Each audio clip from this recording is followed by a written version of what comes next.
하나님은 영이시니 예배하는 자가 영과 진리로 예배할지니라. 거룩한 하나님 아버지의 부르심을 받들어 이 자리에 나와 예배드리는 주의 백성들의 예배를 기뻐받아 주시옵소서. 진실된 마음과 정직한 영으로 삼위일체 하나님의 성호를 찬양하며 예배드릴 때에 하나님이시여 영으로 임재하여 주시사 주님만 주실 수 있는 평강과 기쁨이 저희 심령 가운데 가득 넘치게 하여 주시옵소서. 감사드리며 우리 주 예수 그리스도의 이름으로 기도드립니다. 아멘.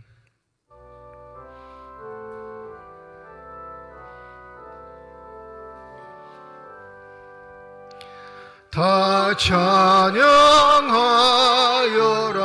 전능하 창조의 주께 내 혼아 주 찬양 평강과 구원의 주님 성도들아 주 앞에 이제 나와 즐겁게 찬양하여라.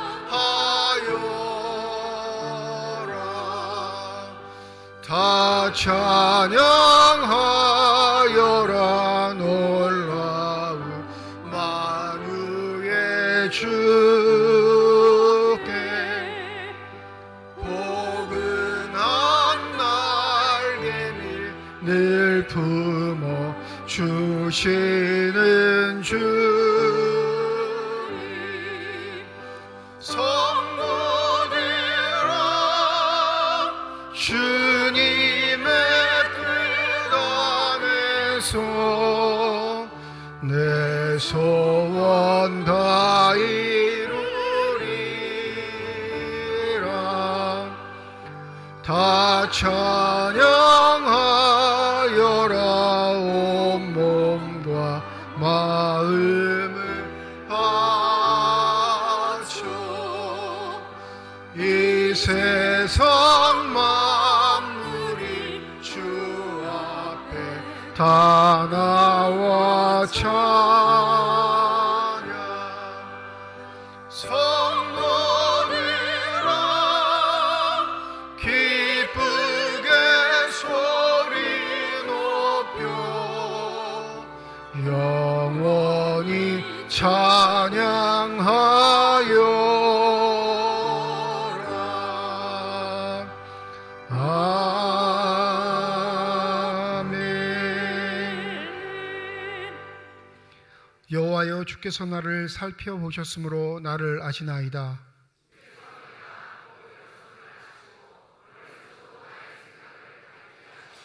나의 모든 일과 내가 눕는 것을 살펴보셨으므로 나의 모든 행위를 익히 아시오니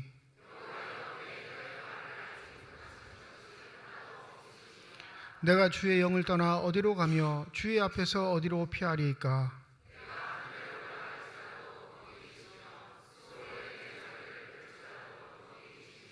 내가 새벽 날개를 치며 바다 끝에 가서 거주할지라도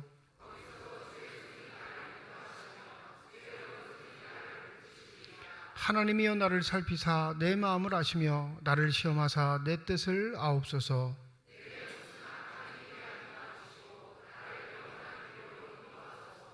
아멘. 지난 한 주간 동안의 삶을 되돌아오며 주님 앞에 참회의 기도를 드립니다.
만일 우리가 우리 죄를 자백하면 그는 미쁘시고 의로우사 우리 죄를 사하시며 우리를 모든 불의에서 깨끗하게 하실 것이라.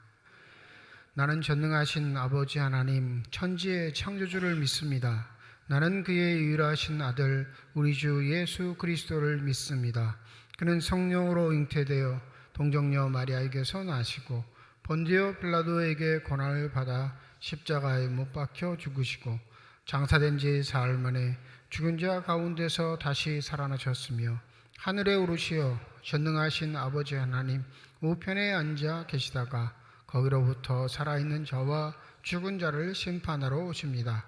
나는 성령을 믿으며 거룩한 공교회와 성도의 교제와 죄를 용서받는 것과 몸의 부활과 영생을 믿습니다. 아멘.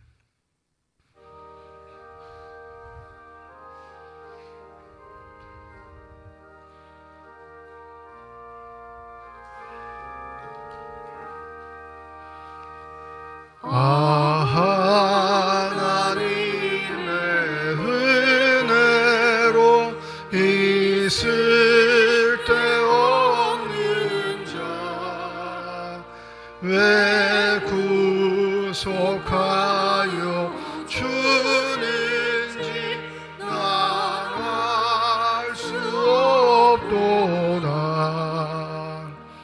내가 믿고 또 의지함을 내 모든 형편 아시는 주님 늘 보호해 주실 것을 나는 확실히 아네. 왜 내게 굳세 믿음과 또 복음 주셔서 내 마음이 항상 편한지 난 알 수 없도다. 내가 믿고 또 의지함을 내 모든 형편 아시는 주님 늘 보호해 주실 것을 나는 확실히 아네. 왜 내게 성령 주셔서 내 마음 감동해 주 예수 믿게 하는지 난 알 수 없도다.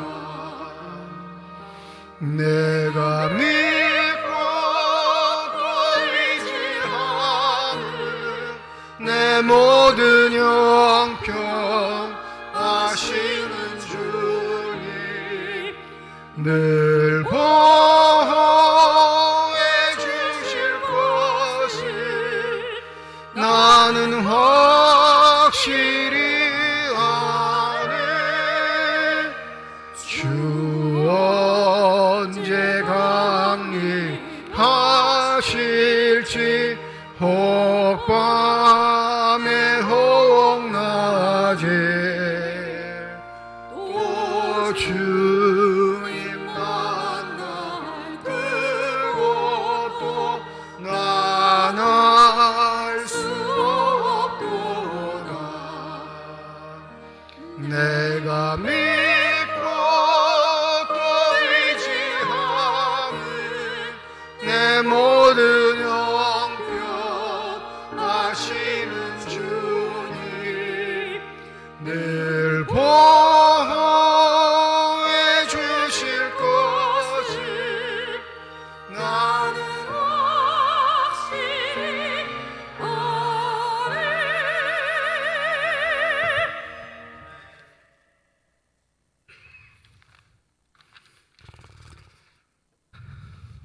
살아계셔서 우리 인간의 삶을 주관하시고 인도하시는 아버지 하나님, 한 주간도 세상에서 각자 맡은 바 위치에서 책임을 다하며 열심히 살게 하셨다가 오늘 이 복된 날 주안교회에 속하는 모든 성도들이 이렇게 한 자리에 모여 하나님께 영광 돌릴 수 있게 하심을 진심으로 감사를 드립니다. 이 시간 영과 진리로 예배하자 하오니 우리의 모든 마음과 정성을 받아주시사 더욱더 성령의 은혜 가운데 은혜 받고 하나님께 영광만 돌리는 하루가 되게 하옵소서.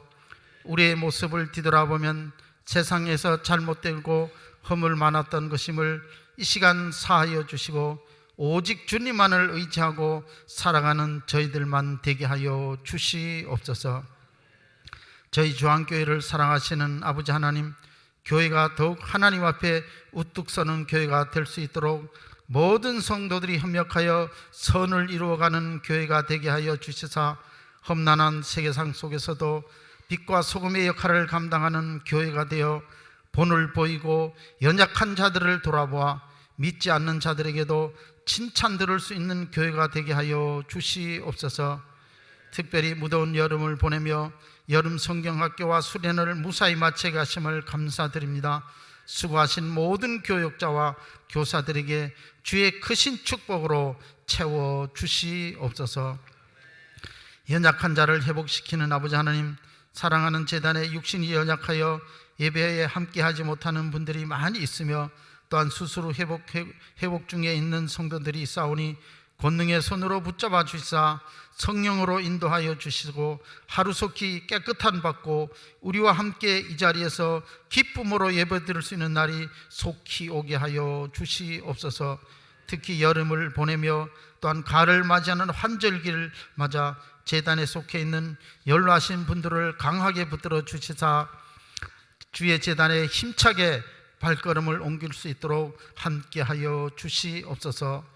이 시간 목사님을 통하여 복된 말씀을 듣고자 합니다.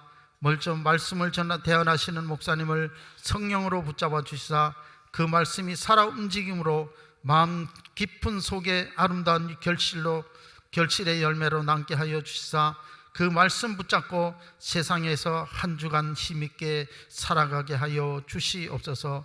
시온 찬양대의 찬양을 통하여 하나님께 영광되게 하시며 온 성도들에게도 은혜의 찬양이 되게 하여 주시옵소서. 이로자가 되시며 축복의 통로가 되시는 아버지 하나님, 슬픔을 당한 가정도 있사오니 이로하여 주시고 새로운 사업장을 개업한 가정도 있사오니 더욱 크게 축복하여 주시옵소서. 특별히 아버지 하나님, 오늘은 새신자로 등록하신 분들이 교육을 받고 수료하는 날이 오니 주님께서 그들에게도 축복하여 주시옵시고 저희 교회에서 마음껏 아버지 주님을 사랑하며 성도들과 함께 교제를 나누며 믿음의 삶을 더욱더 아름답게 살아갈 수 있는 모든 아버지 새신자들이 될 수 있도록 인도하여 주시옵소서. 아버지 하나님, 우리에게 주신 은혜대로 받은 은사가 각각 다르다고 하셨듯이 이 시간도 교회 구석구석에서 수고하시는 모든 분들께 하나님의 크신 축복으로 함께하여 주시옵소서. 온전히 이 시간 드리는 예배를 통하여 하나님께 영광되며 우리 모든 성도들께 은혜의 시간만 될 줄 믿고 이 모든 말씀 우리 주 예수 그리스도의 이름으로 감사하며 기도드리옵나이다. 아멘.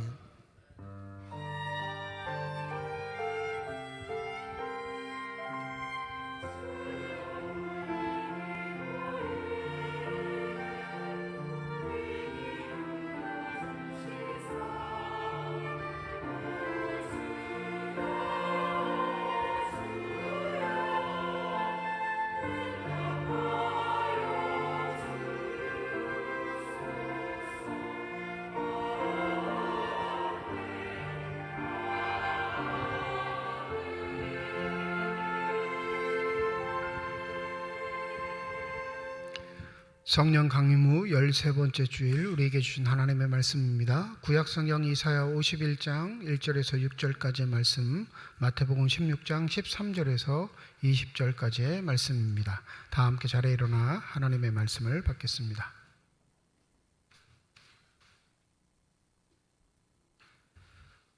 오늘 우리에게 주시는 말씀입니다. 의를 따르며 여호와를 찾아 구하는 너희는 내게 들을지어다. 너희를 떠낸 반석과 너희를 파낸 우묵한 구덩이를 생각하여 보라. 너희의 조상 아브라함과 너희를 낳은 사라를 생각하여 보라. 아브라함이 혼자 있을 때에 내가 그를 부르고 그에게 복을 주어 창성하게 하였느니라. 나 여호와가 시온의 모든 황폐한 곳들을 위로하여 그 사막을 에덴 같게 그 광야를 여호와의 동산 같게 하였나니 그 가운데에 기뻐함과 즐거워함과 감사함과 창하하는 소리가 있으리라. 내 백성이여 내게 주의하라. 내 나라여 내게 귀를 기울이라. 이는 율법이 내게서부터 나갈 것임이라. 내가 내 공의를 만민의 빛으로 세우리라. 내 공의가 가깝고 내 구원이 나갔은즉 내 팔이 만민을 심판하리니 섬들이 나를 앙망하여 내 팔에 의지하리라. 너희는 하늘로 눈을 들며 그 아래의 땅을 살피라. 하늘이 연기같이 사라지고 땅이 옷같이 헤어지며 거기에 사는 자들이 하루살이같이 죽으려니와 나의 구원은 영원히 있고 나의 공의는 폐하여지지 아니하리라.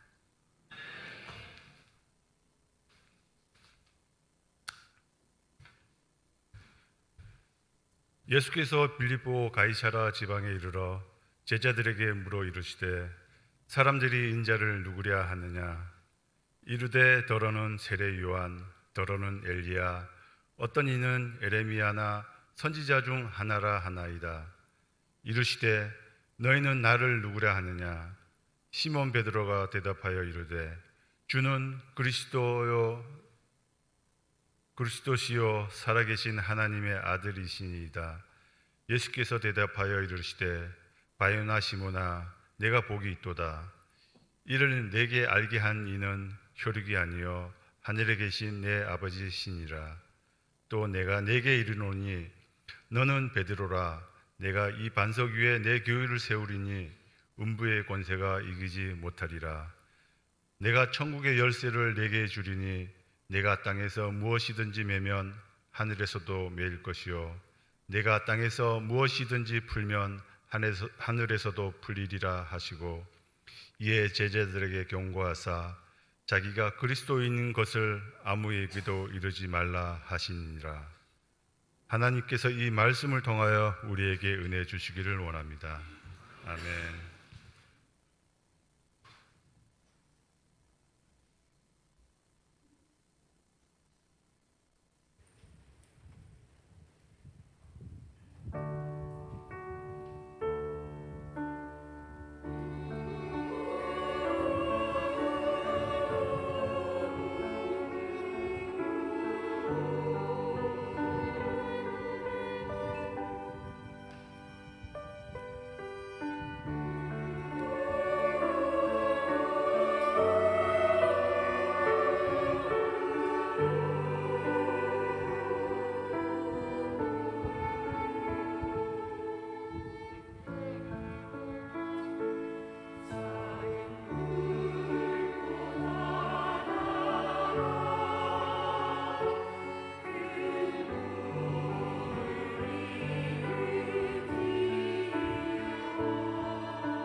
이 시간 우리들의 눈을 열어주시사 주 형상 바라보게 하여 주시옵시고 우리들의 귀를 열어주셔서 주 음성 듣게 하여 주시옵소서.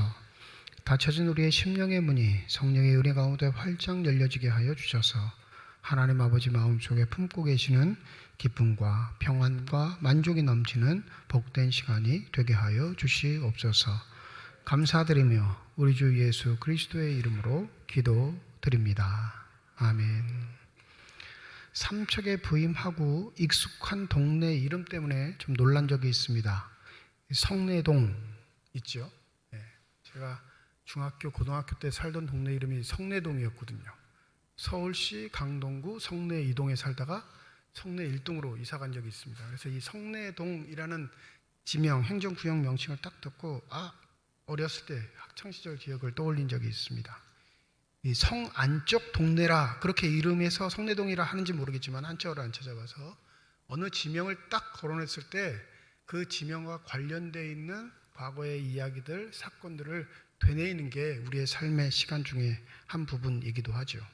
그래서 성경을 번역할 때 특별히 주요하게 번역하는 원칙 중에 한 가지가 뭐냐면 성경에 등장하는 지명이나 사람명은 바꾸지 않습니다.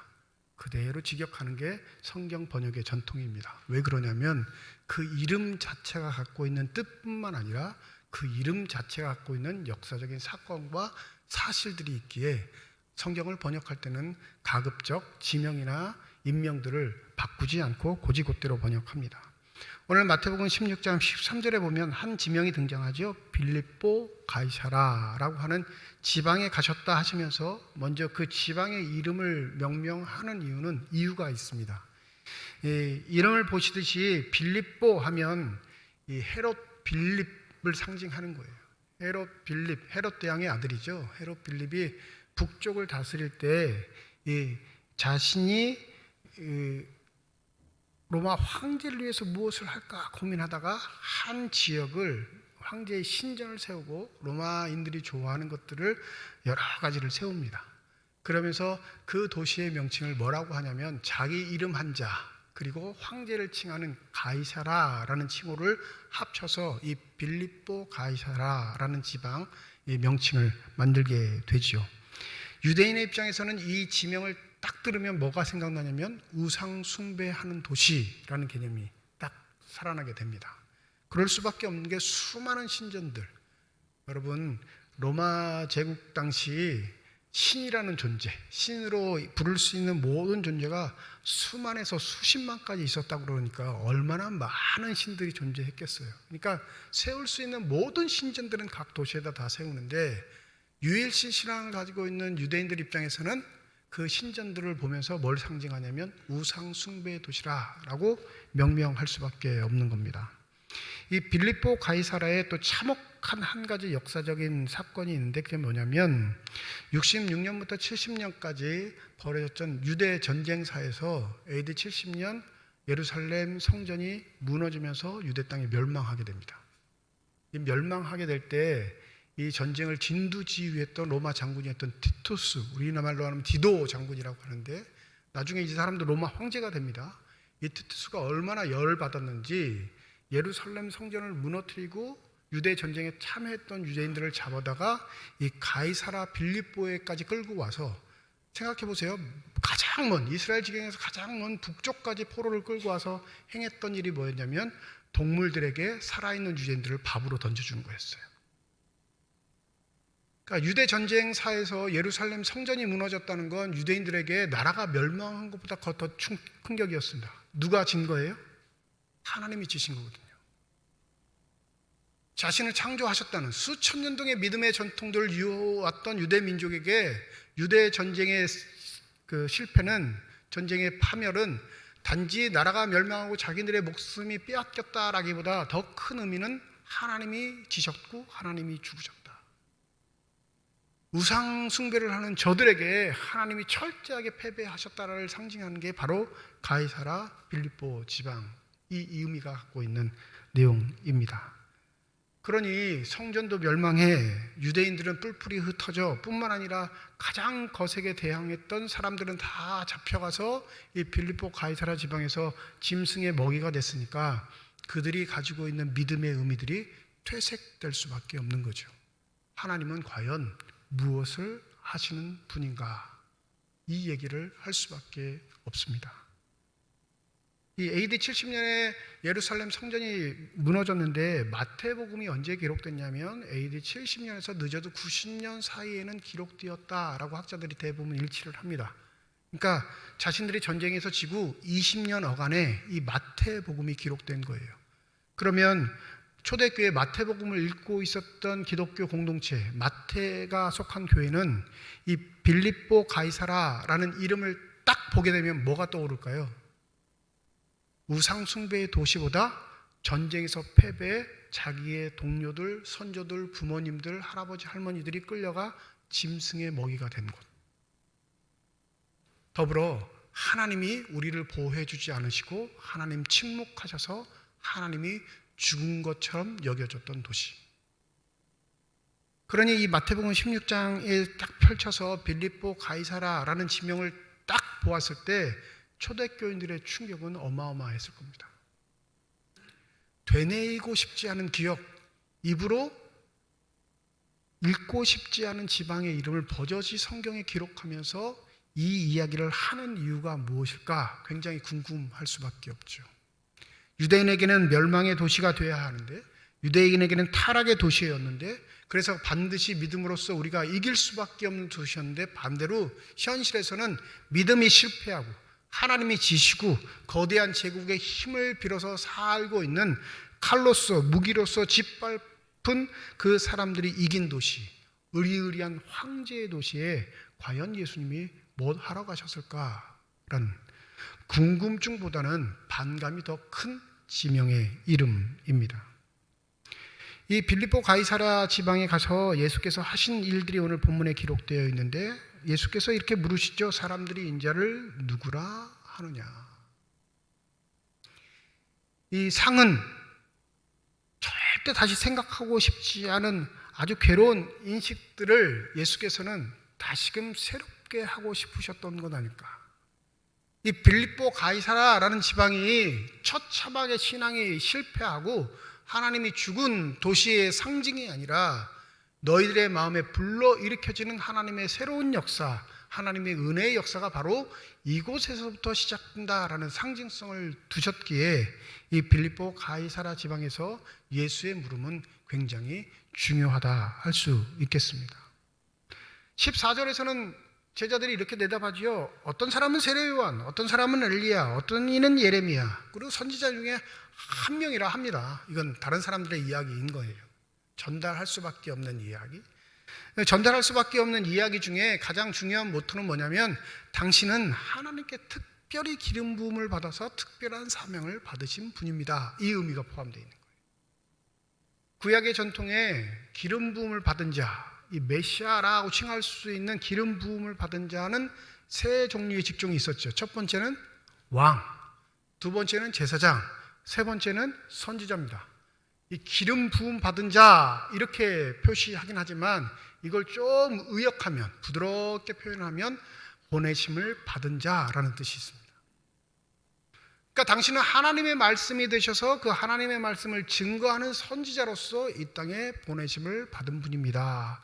다른 사람들은 다 그렇게 이야기를 합니다. 이렇게 전달한 거예요. 15절에 이렇게 말하죠. 그러면 너희는 나를 누구라 하느냐. 직접적으로 말하면 그러면 너는 나를 누구라 해? 이 말을 물어보시는 겁니다. 다른 사람들이 너에게 전해준 말이 아닌 너 자신이 깨닫고 있는 예수의 본질, 예수는 누구인가에 대한 대답이 너는 가지고 있느냐, 이렇게 물어보시는 거죠. 중요한 신앙 고백이 나오는 본문이긴 하지만 이렇게 너는 나를 누구라 하느냐의 가장 근간이 되는 이유는, 그 질문의 근간이 되는 이유는 바로 이 신앙 고백을 통해 뭐가 나타나죠? 교회가 세워지기 때문에 그렇습니다. 우상의 도시, 실패의 도시, 철저하게 망했던 도시, 로마의 제국을 상징하여 힘과 권력이 믿음을 이겨버린 그 도시에 다시금 떠올리고 싶지 않은 유대인의 생각 중에 예수는 그곳에서부터 하나님이 교회를 시작하신다 천명하고 계시는 겁니다. 그러므로 교회가 교회답지 않으면, 교회다움을 잃어버리면 그 하나님의 역사는 허무하게 끝날 수 있다는 사실을 우리가 명심해야 할 것입니다. 그 교회다움의 첫 번째, 교회다움에 가장 우선시되는 게 바로 신앙 고백입니다. 그래서 16절 베드로가 이렇게 말하죠. 다 함께 읽어보겠습니다. 시작.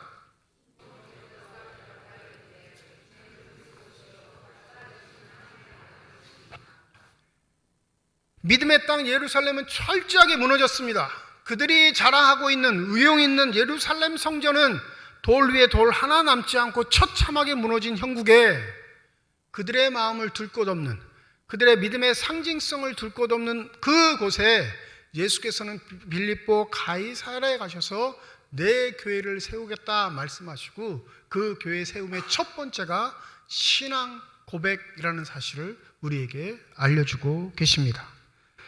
교회의 교회다움을 잃지 않는 원칙, 첫 번째 원칙은 바로 교회는 신앙 고백 공동체가 되어야 한다는 사실입니다.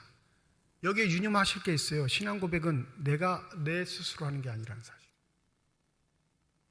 누군가에게 배우고 전해 듣고 얻어낸 지식으로 내 입술로 말하는 게 신앙 고백이 아니에요. 정확한 대답을 요구하는 게 아니라 예수가 누구이시냐라는 정확한 대답을 요구하는 게 아니라 하나님의 은총, 하나님의 은혜를 요구하는 질문이라는 사실을 우리가 망각하면 신앙 고백의 공동체의 첫에는 흔들릴 수밖에 없습니다. 17절에 이렇게 말씀하시죠. 예수께서 대답하여 이르시되 바요나 시몬아 내가 복이 있도다. 이를 내게 알게 한 이는 혈육이 아니요 하늘에 계신 내 아버지시니라. 대답은 베드로가 했는데 알려주신 분이 누구라고 말해요? 하늘에 계신 하나님 아버지.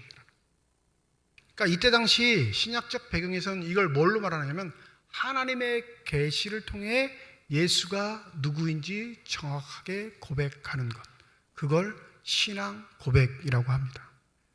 에베소서 2장 8절 우리가 잘 아는 말씀, 바울은 이렇게 말하죠. 너희는 그 은혜에 의하여 믿음으로 말미암아 구원을 받았으니 이것은 너희에게서 난 것이 아니요 하나님의 선물이라. 신앙 고백이 구원을 불러일으킨다면 그 구원이 하나님의 선물이시듯이 신앙 고백도 역시 하나님의 은총이고 은혜이며 선물인 걸 확실히 아셔야 합니다. 교회가 이 신앙 고백 공동체의 확신이 흔들릴 때 교회는 교회다움을 잃어버리게 되는 거죠. 현대교회에서 이 신앙 고백의 상징성은 어디에서 나타나냐면 세례에서 나타납니다. 그렇죠? 세례 받을 때 뭘 고백하는 거죠? 주는 살아계신 하나님의 아들, 나의 구세주가 되십니다 라는 고백이에요. 그러니 이 세례의식은 교회의 가장 중요하고 아름답고 고상한 예식이라 할 수 있습니다. 그런데 제가 목회자이긴 하지만 현대 세례교육 어떻게 생각하세요? 정직한 신앙 고백을 위해 몸부림치고 기도하고 준비할까요? 행사로서 지낼 때도 너무 많아요. 우리에게 사주 교육 받거든요. 이제 하반기에도 세례 교육이 있습니다. 4번 교육 받아요. 4번 교육 받으면 한날 모여서 세례 문답합니다. 근데 장로님들도 마음이 열해서 또 고지고대로 못 물어봐요. 예수를 믿나요? 대답해 보세요. 교회는 무엇이죠? 성령님이 무엇입니까? 못 물어봐. 한 가지 때문에 그래요. 시험 들까 봐. 그리고 눈치를 보면 공부도 안 하고 와요. 네? 교회가 하도 사정을 하니까 토요일 날 오셔야 합니다. 세례 받을 때 꼭 오셔야 됩니다. 자꾸 이렇게 사정을 하니까 본인이 대단한 존재인 것처럼 아주 의기양양하게 와요. 그리고 세례 의식이 진행이 됩니다. 그리고 정식 교인으로 등록이 돼요. 이게 우리가 갖고 있는 보편적인 세례의 개념과 의식과 생각이라면 초대교회가 신앙 고백을 통해 이루었던 교회 공동체의 근간은 이미 흔들리고 있는 겁니다. 더불어 우리 통합 측은 아동 세례를 이제 허락했어요. 그러니까 그러니까 초등학교 1학년부터 중학교 2학년까지도 언제든지 세례를 받을 수 있습니다. 우리 교회는 아직 시행하지 않고 있는데, 그럼 어떤 연령을 따져서도 언제나 세례 받을 수 있는 길이 열린 거죠. 물론 100여 년 전 만들었던 헌법들이 지금까지 유효하게 정확하게 적용될 수 있을 거라 생각하지는 않습니다. 그때 당시에 초등학생하고 지금 현대 초등학생하고 지적 수준이 달라요. 그렇지 않나요? 수십 년 전에 국민학교 입학할 때 한글 모르고 입학했습니다. 네, 1학년 때 뭐 배우는지 아시죠? 철수야 학교 가자 이런 거 배워요. 국어 시간에. 글자를 모르니까. 지금 글자 모르고 초등학교 입학하면 바보 취급받습니다. 지적 수준이 달라진 세상이 됐어요. 그걸 개념으로 해서 세례를 줘도 무방하다, 걔들 스스로가 인격적으로 예수를 구주로 고백할 수 있다라는 의미는 알겠는데, 여러분 여기에는 얄팍한 정치적인 의도도 깔려 있습니다. 통합축교단이 매년 수만 명, 수십만 명씩 세례교인이 줍니다. 교인들이 밖으로 떠나가는 거죠. 사망하시든지. 그런데 떠나간 교인들이 다른 교단으로 가면 다른 교단은 늘어야 될 거 아니에요. 세례교인이. 어느 교단은 늘고 어느 교단은 줄어야 이게 설명이 될 텐데, 다 줄어 다. 는다는 교단이 없어요. 그럼 교육직책이 생기죠. 무슨 교육직책이 생길까요? 세례교인이 준다는 건 교회의 현실이 비참하다는 걸 반증하니까 이걸 어떻게든지 메꾸고 싶은 생각이 있는 거예요. 그 방법 중에 뭐가 있을까요? 세례교인을 만들어내야죠. 근데 강제적으로 세례를 줄 수는 없으니까 나이를 늘려버리는 거예요. 어느 세대나 세례를 받을 수 있으면 세례교인이 늘 수 있는 확률이 있을까요? 없을까요? 있죠. 더불어 죄송스러운 말씀이지만 세례교인의 수는 각 교회가 상회에 낼 수 있는 회비의 금액을 결정합니다. 그러니까 세례교인이 들면 교단이 거둬들일 수 있는 상회비가 어떻게 돼요? 감소해요. 그러니까 교단이 할 수 있는 일을 하지 못하게 되는 거죠. 제가 알기로는 세례교인당 한 명 48,000원인가 상회비를 내요. 교인의 수에 따라 다릅니다. 우리 교회가 그걸 내요. 그러면 이게 세례교인 숫자가 뭐하고 연결되어 있어요? 돈하고 연결되어 있으니까 교회에서 이걸 조작을 합니다. 많으면 많을수록 돈을 더 내야 되니까 어떻게 될까요? 자꾸 적게 보고를 하는 거예요. 그래야 돈을 덜 내니까. 이게 실제 우리가 살고 있는 지금 시점의 교회들이 하는 행태입니다. 교회가 신앙의 고백 공동체라는 사실은 그 신앙 고백은 하나님의 계시로부터 비롯됐고 하나님의 은총이며 하나님의 선물이고 부인할 수 없는 하나님의 은혜일진데, 그것을 인간적 생각과 판단의 고백, 인위적인 조작을 통해 정치적으로 해석하고 있는 의식과 예식이라면 과연 교회는 교회답다 말할 수 있겠습니까?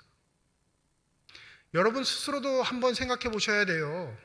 내가 알고 있는 정확한 답안, 그걸 내가 입으로 이야기한다 하여 내가 하나님의 자녀 되었다라는 착각이 아닌 하나님의 거부할 수 없는 은혜와 은총으로 말미암아 내가 예수를 구주로 고백하고 있는가? 거기서부터 교회는 시작된다는 사실을 잊지 마시기 바랍니다. 우리 삼척중앙교회가 수백 명, 나중에 수천 명 모이는 교회가 된다 할지라도 그 수에 현혹되는 교인들이 되진 말아야 합니다. 왜냐하면 진정한 교회는 신앙 고백 공동체만이 교회로 인정받기 때문에 그렇습니다. 그러니까 다툼이 있을 수밖에 없죠. 나는 구주를 고백하는데 아직까지 거기에 못 미치는 사람들도 있고요. 사람에게 배운 것으로 자신의 신앙생활을 영위하는 사람들이 있으니 갈등의 요소가 있을 수밖에 없습니다. 그것을 극복할 수 있는 유일한 방법이 있다면 하나님의 은혜 가운데 신앙 고백 공동체로 하나 될 수 있도록 하나님 앞에 간구하는 것밖에 없으리라 생각합니다. 더불어 18절 말씀에 교회의 특징을 이렇게 말씀하시죠. 내가 내게 이르노니 너는 베드로라. 내가 이 반석 위에 내 교회를 세우리니 음부의 권세가 이기지 못하리라. 교회를 어디다 세우신다고 하셔요? 정확한 정확하게 말씀하시잖아요. 내가 이 반석 위에 내 교회를 세우리니. 교회 시작부터 끝까지 모든 것을 총괄하시는 분은 구주 예수 그리스도인 줄 믿습니다. 신앙 고백으로부터 교회가 출발했다면 그 신앙 고백도 우리의 것이 아니에요. 하나님께서 주어주신 은혜와 은총이라면 교회의 시작, 그 기반, 모든 것을 이루시기까지 다 삼위일체 하나님의 역할과 뜻 가운데 있는 줄 믿습니다. 근데 이 반석 위에 세운다 그러셨단 말이에요. 이 말장난같이 들릴 수도 있는데 여러분, 베드로라는 이름의 뜻이 반석이에요.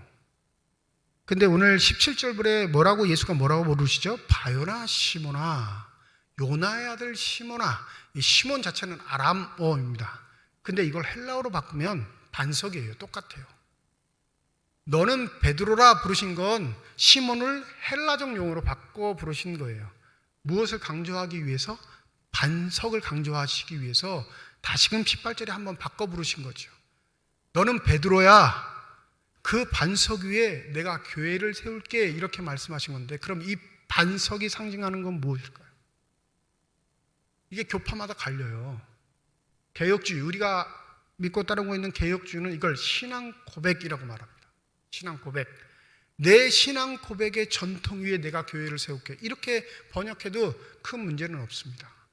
그런데 이 문장상 보면 이 반석은 누구를 상징하는 걸까요? 베드로를 가리킵니다. 베드로를. 지난해 3년 전에는 제가 신앙 고백 위에 세운 교회, 그걸 설교해드렸고, 오늘은 이 반석, 왜 베드로라 말하는 것도 의미가 있는가, 여기에 좀 초점을 맞추려고 합니다. 이 카톨릭은 19절을 더 강조하죠. 베드로가 뭘 가졌어요? 천국 열쇠를 가졌으니까, 권세를 가졌으니까 베드로로 상징되는 천국 열쇠를 가진 사람이 계속 이어서 지금의 뭐가 된 거죠? 교황이 된 거예요. 그냥 천국 열쇠를 가지고 천국에 들어갈 수 있는지 들어갈 수 없는지 결정하는 권한을 누가 갖고 있어요? 교황이 갖고 있다 얘기하는 게 카톨릭 신앙 사상입니다. 그런데 이 18절에 너는 베드로라 하면서 이 반석을 베드로라고 번역해버리면, 해석해버리면 카톨릭에 동조하는 게 되니까 의도적으로 개혁주의가, 개신교가 자꾸 이걸 신앙 고백으로 바꿔서 해석을 합니다. 한 주류이긴 해요. 근데 반석이 베드로라고 할 때 그 의미는 더 확실하게 살아납니다. 왜 그러냐면, 내가 내 교회를 세울 때 베드로 너는 돌이 돼, 돌, 이 의미예요. 예수가 모퉁이 돌이 되신다는 건 예수가 교회를 세울 때 기준이 되신다는 겁니다. 그 모퉁이 돌과 맞붙여서 세울 수 있는 돌들은 다 기초석이 되는 거죠. 근데 그 돌 하나가 누구라는 사실이에요? 베드로를 지칭하고 있는 거예요. 에베소서 2장 20절에 보면 사도 바울이 에베소 교인들에게 이런 말을 전합니다. 너희는 사도들과 선지자들의 터 위에 세우심을 입은 자라. 누구의 터요? 사도들과 말씀을 전했던 선지자들의 터. 이 터가 뭘 말할까요? 반석이에요. 기초돌들. 그러니 예수께서 천명하신 말은 너에게 사명이 있어. 그 사명이 바로 교회를 세우는 근간이 될 거야. 이 말씀을 하시는 겁니다. 그런데 두 번째로 가장 중요한 거, 교회가 교회됨의 가장 본질적인 두 번째는 바로 교회는 사명 공동체라는 사실입니다. 하나님이 날 이 교회를 세우실 때 사명이 있으니까 이 교회에 보내신 줄 믿습니다. 믿으십니까?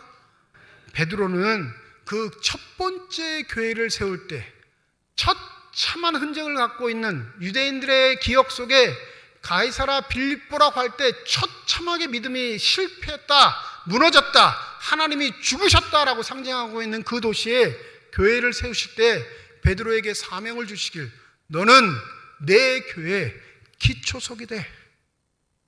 밑에 깔리는 존재, 위에 무엇인가 세울 수 있게 든든한 기반을 갖출 수 있는 반석과 같은 존재가 될 거야. 그게 너에게 준 사명이다 말씀하시는 거예요. 그러니 교회의 믿음의 공동체로 부르심을 받은 신앙 고백의 공동체 한 사람 한 사람은 결코 허투루 자신을 위해 살 수 없는 존재입니다. 왜냐하면 교회는 사명 공동체이기 때문에 그렇습니다. 구약적 전통에 기름 부음 받은 자, 제가 서론에 설명드렸죠. 무슨 사람이라고요? 보냄을 받은 자, 사명을 가진 자예요. 현대교회에서 기름 부음은 행하지 않습니다. 근데 상징적으로 뭘 행하죠? 교회 하는 예식 중에 안수가 있잖아요. 안수. 네? 안수식이 있어요. 예식이 있단 말이에요. 그 안수를 받는 사람들이 누구죠? 첫 번째 목사가 안수를 받습니다. 두 번째는요, 장로. 그 다음 안수집사. 안수를 받으니까 또 안수집사라까지 붙이잖아요. 헷갈리니까. 마지막으로는요, 권사가 안수를 받아요. 구약적 명칭으로 하면요, 기름 부음 받은 자. 다른 말로 하면 보냄을 받은 자. 그걸 통칭해서 항종직이라고 하는데, 이 항종직 교육할 때마다 제가 물어요. 여러분, 항존직이 뜻이 무엇입니까? 그러면 아주 자신 있게 대부분 대답하는 게 뭐냐면 종신직입니다. 이렇게 되게 자부심 있게. 그 의미가 틀린 건 아니지만 원래 항존직의 원래의 뜻은 뭐냐면요, 교회가 존속하는 한 반드시 있어야 할 직분을 항존직이라고 해요. 교회가 세워지면 그럼 반드시 뭘 세워야 돼요? 항존직을 세워야 해요. 세워졌다 할 수도 없어요. 항존직 직분자가 세워지지 않으면 교회라 칭할 수도 없습니다. 왜 그럴까요? 미조직 교회가 되기 때문에 그래요. 그러면 이 항존직, 목사, 장로, 집사, 권사들은 무슨 역할을 해야 될까요? 베드로와 똑같은 거예요. 교회를 세울 때 기초석이 돼야 됩니다. 교회의 근간이 되는 사명이 있는 거예요. 믿으십니까? 근데 한국 교회는 이상하게 변질됐어요. 이 직분이 뭐가 되냐면 계급이 돼버렸어요. 여러분, 교회에서 누가 제일 높아요? 네? 교회에서 누가 제일 높을까요? 아니, 왜 목사라고 말하시는 분 한 분도 안 계시죠? 일부 예배 때 여쭤봤어요. 교회에 누가 제일 높아요? 어떤 분이? 하나님이요. 맞아요. 하나님이 제일 높아요. 그런데 말은 표하고 있지 않지만 우리 마음속에 이미 계급이 정해져 있잖아요. 직분이 계급인 시대가 돼버렸어요. 그러니 기초석으로 깔릴래야 깔릴 수 없는 직분을 가져버린 거예요. 제가 충격적인 거 한 가지 뭐가 있냐면, 부목사 시절에 부흥회를 해서 아주 유명한 분 오셨어요. 지금 총회장님. 그 교회에 오셔가지고 부흥회를 하는데 의전을 담당해요. 대부분 부목사들이. 근데 이 목사님 올라가시면 이 신발을 돌려서 다시 놔줄 사람이 없는 거예요. 너무 다들 바쁘니까. 너무 다들 바빠서. 그래서 늘 언제나 맨 앞에 앉는 장로님 한 분께 아주 정중하게, 죄송한데 장로님, 강사 목사님 올라가시면 신발을 한번 돌리셨다가 내려오실 때 신으실 수 있게 해주시면 감사하겠습니다. 이렇게 부탁을 드렸어요. 장로님 뭐라고 하셨을까요? 은혜로운 거면 절대 설교에 등장하지 않아요. 내가 신발 돌리는 사람이야. 내가 이 교회 장로인데.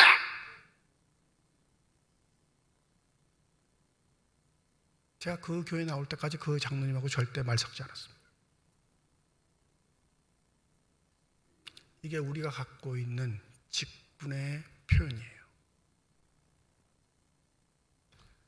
여러분, 베드로에게 너는 반석인데 내가 너 신앙 고백, 너 삶의 태도, 너의 사명 위에 교회를 세울게 말씀하신 예수의 의미는 초대교회 모든 사도들, 그 다음의 제자들에게까지 다 희생, 순교를 요구했습니다. 교회는 이 반석, 희생을 감당하는 사람들이 없으면, 그것을 사명이라 여기는 사람들이 없으면 교회는 교회됨으로 서갈 수 없습니다. 그러니 여러분, 교회에서 어르신들 존경할 줄 아는 마음을 갖고 계셔야 돼요.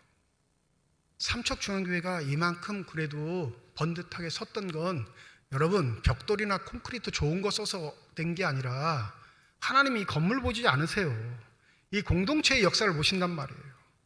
과연 누군가 내가 이 교회를 세우리라 하셨을 때 베드로처럼 기초석이 되고 자신의 모든 것들을 내려놓고 하나님의 사명자로서 순종했는가? 그게 교회의 70년 이상의 역사를 올곧게 버텨올 수 있는 힘이 됐다는 사실을 잊지 마시기 바랍니다. 항전직들은 다시 한번 깨달으셔야 돼요. 여러분, 교인들이 여러분들을 사랑하고 존경하고 아름다운 마음으로 여러분들을 뽑아주긴 했지만 하나님께서 그들을 통해 여러분에게 원하시는 일들은 너는 과연 이 교회의 가장 밑바닥에서 기초석의 역할을 할 수 있는가를 물어보신다는 사실을 잊지 않으셔야 합니다. 그래야 교회는 서갈 수 있는 거예요. 그래야 교회는 풍파에도 든든하게 견딜 수 있는 놀라운 영적인 힘을 갖고 있는 교회가 되는 줄 믿습니다. 제가 언제 한번 설명해 드렸죠. 교회가 역삼각형이 되면 그 교회는 무너질까요? 든든히 서갈까요? 무너지죠. 툭 치면 무너집니다. 다 높은 자리 위에 올라가 있는 교회가 되기를 원한다면 그 교회는 훅 부는 바람에도 넘어가요. 그런데 교회가 삼각형의 구조를 갖고 있으면요, 어떠한 일에도 넘어지지 않습니다. 근데 그걸 신앙의 모범자인 항존직이 먼저 표현하는 겁니다. 주님, 나는 그럴 일을 감당할 자신이 없으나 주께서 내가 기름 부음 세움 받은 자로서 인정하시고 나를 보내신다면 그 보내신 곳에서 내가 사명을 감당하는 주의 종이 되겠나이다. 이 신앙 고백이 있을 때 교회는 교회다워지고 하나님의 일을 감당할 수 있는 귀한 은혜가 있는 줄 믿습니다. 여러분, 기도 안 하는 사람 없어요. 다 기도해요. 그런데 사명자의 기도는 좀 달라야 하지 않을까요? 우리 권사님들 교회 나와서 좀 기도해요? 집사님들 교회 나와서 좀 기도합니까? 장로님들은 탓할 거 없어요. 제가 보기에 우리 장로님들은 100점 플러스 10점을 더 드리고 싶어요. 그런데도 장로님들 욕하는 교인들 많아요. 네? 쓴뿌리가 있어서 그런 것 같아. 아니면 자자손손 장로 집안과 무슨 원한이 있는지 모르겠네. 기도의 자리에 나온다는 건 기도하는 것 아니에요. 그 기도의 자리에 나와서 내 기도하는 건 아무 의미가 없어요. 우리 잘 알고 있는 마태복음 6장 31절 제가 한번 읽어드릴게요. 그러므로 염려하여 이르기를 무엇을 먹을까 무엇을 마실까 무엇을 입을까 이 모든 것을 너희에게 있어야 할 줄을 아시느니라. 그런즉 너희는 먼저 그의 나라와 그의 의를 구하라. 항존직 정도 되면 하나님의 뜻이 무엇인지를 알기 위해 기도하고 교회가 교회됨을 위해 내가 할 것이 무엇인지를 알기 위해 기도하고 그것을 하지 못하는 내 원통함 하나님께 아뢰며 힘을 달라 기도하는 신앙의 경건성이 있어야 할 줄 믿습니다. 그럴 때 교회는 비전이 있는 거예요. 목사가 자꾸 잔소리하니까 권사 되니까 안수집사 되니까 안 나갈 수는 없고 목사 눈도장 찍으려고 딱 나오는데 기도는 주님 제 아들 입학되게 해주세요. 주님 우리 딸 결혼하게 해주세요. 그리고 쑥 일어나 가면 하늘에서 듣는 하나님이 뭐라고 하시겠어요? 야 이놈아 그건 이방인들도 다 그렇게 기도해. 내가 너를 기름 부어 사명을 주는 그 교회에 대해 사명자로서 살기 위함인데 그것을 깨달을 수 있는 유일한 방법이 있는 건 여러분 기도 외에는 방법이 없습니다. 우리 삼척중앙교회는 교회됨을 잃지 않는 교회일까요? 여러분 생각하시기에 어떻습니까? 첫 번째, 건전한 신앙 고백의 공동체로 우리가 서 있는가? 두 번째, 그 신앙 고백 공동체 안에 하나님의 기름 부음 받은 자들이 사명자로서의 역할을 감당하고 있는가? 처참하게 유대의 역사가 무너졌던 그 상징 가이사라 빌립보에서 주님은 영적인 나라 교회를 세우셨습니다. 눈에 보이는 실패가 실패가 아닌 하나님의 뜻과 의지가 이루어지는 것이 바로 성공이라는 사실을 이 가이사라 빌립보에서 교회를 세움으로 나타내셨다면, 부디 부르심의 공동체, 우리 교회가 하나님의 일을 잘 감당할 수 있는 사명 공동체가 되기를 주님의 이름으로 축복하고, 그 은혜를 누릴 수 있는 저와 여러분이 되시길 주님의 이름으로 축원드립니다. 기도하겠습니다.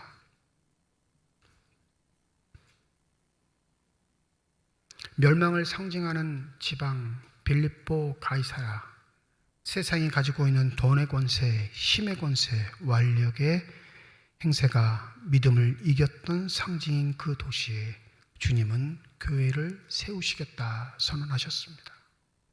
이 험악한 세상에서 교회가 교회됨을 잃지 않는 방법이 무엇이 있을까요?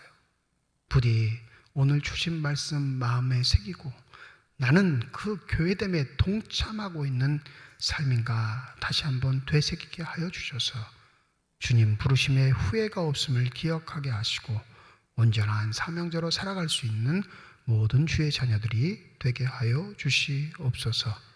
감사드리며 우리 주 예수 그리스도의 이름으로 기도드립니다. 아멘.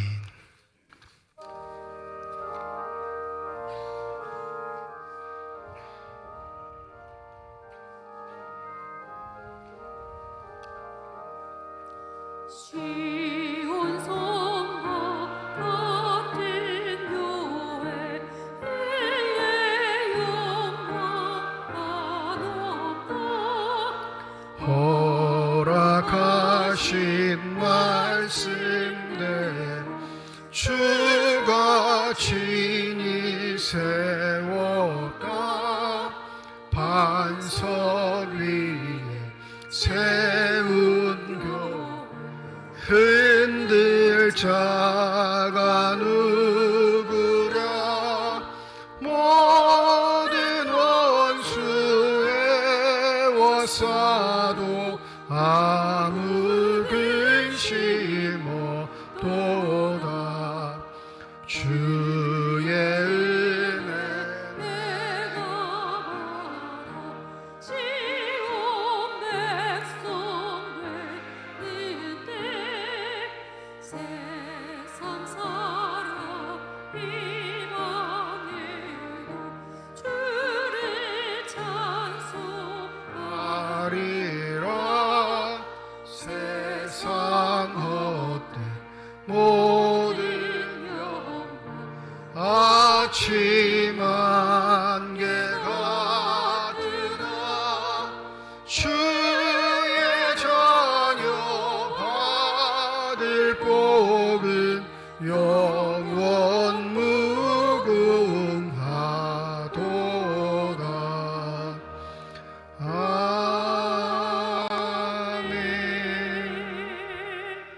이건옥 장로님 가정에서, 윤재매 장로님 가정에서, 김순덕 집사님 가정에서, 김영숙 집사님 가정에서, 김정혁 원사님 가정에서, 김재경 장로님 가정에서, 최계원 집사님 가정에서, 한동환 집사님 가정에서, 황학태 집사님 가정에서 건축 헌금 드리셨습니다. 하나님 아버지의 은혜와 사랑을 진심으로 감사드립니다. 거룩한 주일 주의 전에 나올 수 있는 여건과 형편 허락하여 주시고, 나올 때 빈손으로 나오지 아니하고 주 앞에 드릴 수 있는 예물 있게 하심을 감사드립니다. 이 드려진 예물 아름답게 쓰일 수 있도록 주의 영을 더하여 주시옵시고, 주의 이름으로 쓰여지게 될 때 30배, 60배, 100배의 결실을 통하여 여전히 우리를 통해 일하고 계시는 하나님의 능력과 권세가 나타나는 아름답고 복된 예물만이 되게 하여 주시옵소서. 예물을 드릴 때의 기도의 제목을 담아 드리는 손길과 가정 기억하여 주시고, 우리의 기도에 응답하시는 하나님, 우리의 삶에 찾아와 우리를 어루만져 주실 때 어떠한 경우에라도 믿음 잃지 않게 하여 주시옵시고, 믿음의 눈을 들어 주를 바라볼 수 있는 신실함이 우리의 삶에 가득 넘치게 하여 주시옵소서. 때때로 우리의 삶의 자리에서 만나는 환난과 고난과 역경들 때문에 우리의 믿음이 흔들릴 때라도 주의 영 거두지 마시고 우리의 삶의 자리에 찾아 우리를 어루만져 주시며 우리의 손 잡아주시사 우직하게 믿음의 길 걸어갈 수 있는 신앙의 결단들이 끊이지 않게 하여 주시옵소서.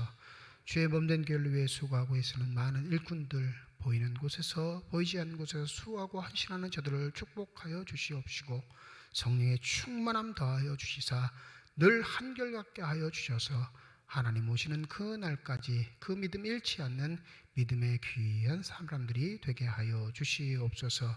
시온왕 상불 시온 찬양대를 비롯한 예배위원들과 교회학교 교사를 비롯한 모든 재직회 부서들을 축복하여 주셔서 우리 삼척중앙교회가 주 뜻 안에 든든히 서가는 교회가 되게 하여 주시옵시고 각자 맡은 바 사명을 잘 감당할 수 있는 신실한 주의 사람들이 되게 하여 주시옵소서. 병상에 누워있는 환우들 하나님 앞에 간절히 간구하는 기도 응답하여 주시옵시고 그 병상에 찾아가 환부에 안수하여 주셔서 저들의 질병과 고통과 아픔이 깨끗이 취함받게 하여 주시옵시고 우리의 자녀들을 축복하여 주실 때 타지에서 일하고 있는 자녀들, 공부하고 있는 자녀들, 군에 가 있는 자녀들, 해외에 있는 자녀들 주님 손으로 인도하시며 축복하여 주시사 형통의 복이 그들의 삶 가운데 가득 넘치게 하여 주시옵소서. 감사드리며 우리 주 예수 그리스도의 이름으로 기도드립니다. 아멘.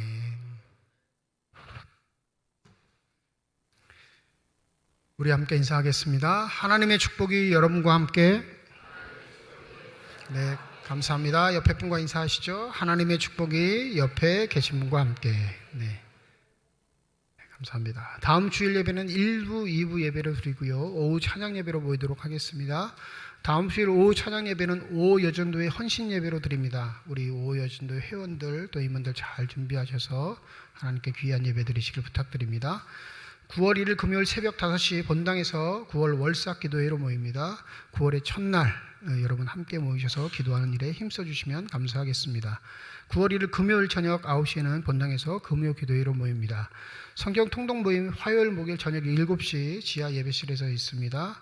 오늘 여러분 주보에 보시면 두 가지 첨가물을 넣어드렸는데 하나는 총회 헌금 봉투고요. 하나는 성경 공부가 수강 신청서인데 9월 첫 주가 우리 교단 총회가 지키는 총회 주일입니다. 그래서 9월 한 달간은 총회 헌금을 하는데 9월 24일까지 마지막 주일까지 실시하겠습니다. 각자 편하시게 방법으로 참여하시면 되겠고요. 하시는 총회 헌금은 교회가 쓰는 게 아니고요. 총회에 올려 보냅니다. 그래서 총회가 하는 교육, 선교, 구제, 장학 사업에 쓰여집니다.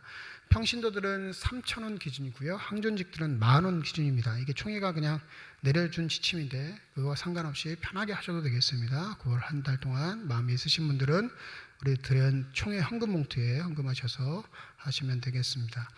하반기 주간 모임은 우리 성경 통독 모임은 하지 않고요. 성경 공부반 두 강좌를 개설해서 진행합니다.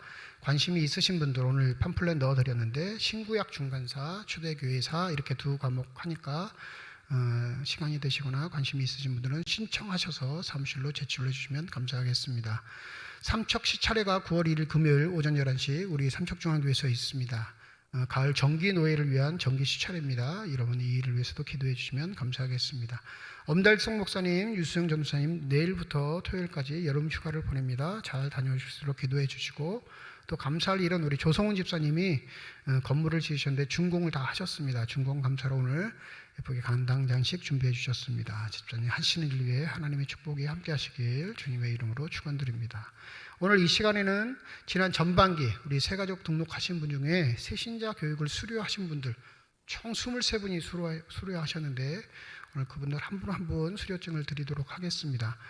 우리 제가 호명하면 자리에서 좀 일어나셔서 앞으로 좀 나와주실까요? 원래는 대표를 하는 게 맞는데 여러분들이 새가족 얼굴을 보실 시간이 거의 없어서 일부러 한 분 한 분 다 소개하고 앞에 세울 테니까 여러분이 조금 시간이 늦어져도 양해해 주시면 감사하겠습니다. 곽은규 씨, 네, 앞으로 나오셔서 서주시기 바랍니다. 다 호명하겠습니다. 엄준필, 윤민경, 신지현, 서재환, 전현진, 박신천 이름 호명대로 이렇게 쓰세요. 네, 어디까지 불렀죠? 네, 신은미, 김기현, 손영남, 김흥택. 학교 다니실 때 이렇게 상 안 받아보셨나 봐요. 이렇게 여기 저를 딱 보시고, 네. 읽기는 제가 대표로 곽은규 성도님 수료증 읽고요. 나눠드리는 건 제가 한 번에 나눠드리겠습니다. 그리고 좀 더 옆으로 이렇게 오셔야 될 것 같아요. 네. 네. 곽은규 성도님 요 앞으로 대표로. 네. 네. 장 목사님 나오셔서 요거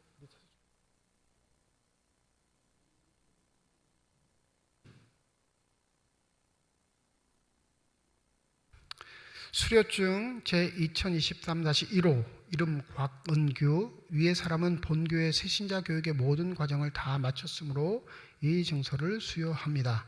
주 2023년 8월 27일 삼척중앙교회 담임목사 양한모. 우리 전달할 때 크게 박수로 격려하도록 하겠습니다.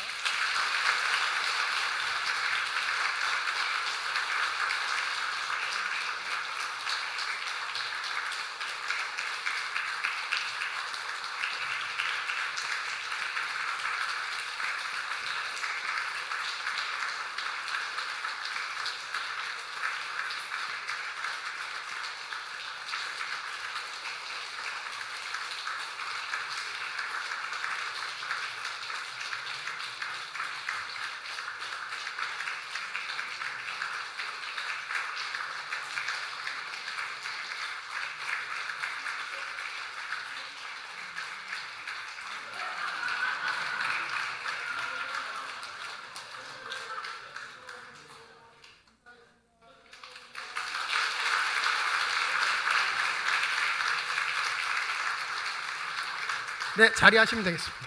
네. 예배 끝나고 우리 새신자 교육 수료하신 분들 우리 당회원들하고 단체 사진 촬영하겠습니다. 나가지 마시고 자리하시면 되겠고요.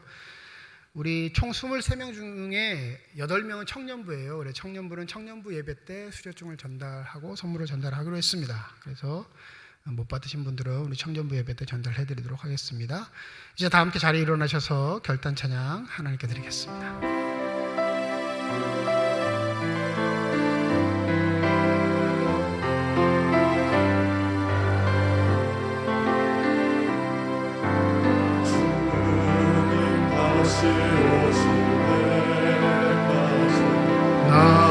나는 이 길을 가리라 좁은 길 나의 십자가 지고 나의 가는 이 끝에서 나는 주님을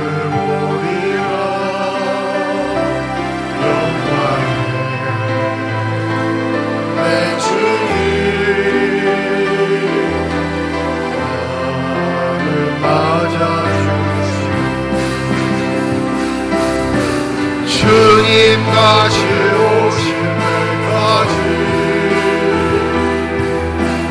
나는 일어나 달려가리라 주의 영광 온날 거두네 나는 일어나 노래하리 내 사모하는 주님 온 세상 구주시라 내 사모하는 주님 영광의 왕이시여 내 사모하는 주님 온 세상 구주시라 내 사모하는 주님 영광의